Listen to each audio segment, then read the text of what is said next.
laboratory, and my project is a 3-joint arm. I chose it because it looked interesting and I wanted to learn more about hardware and software.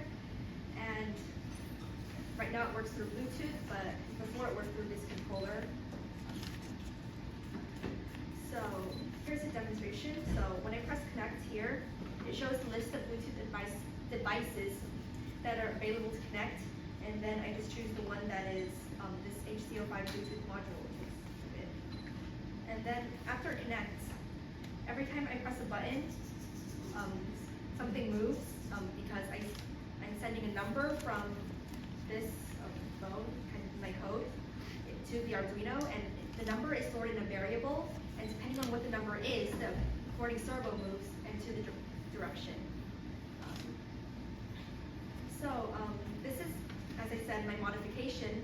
Previously, it was controlled by this joystick, but the code was disabled since I wanted to test this only, and I didn't want any interference. I actually have another modification, and this sends the claw to the current position plus 90 or back to 0, since this can only go to 180 degrees like this. So one of the biggest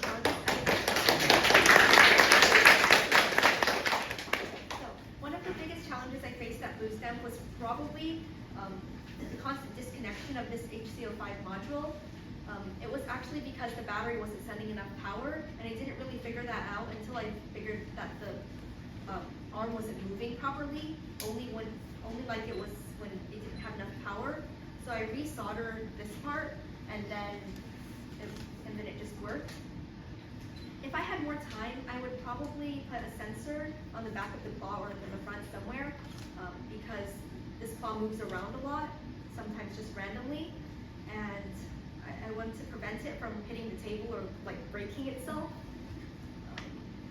But I would probably need another extension board from it because this board has practically no more space on it.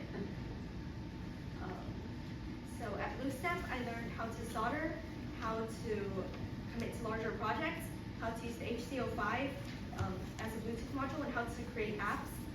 And I also enhanced my coding knowledge as well. Thank you.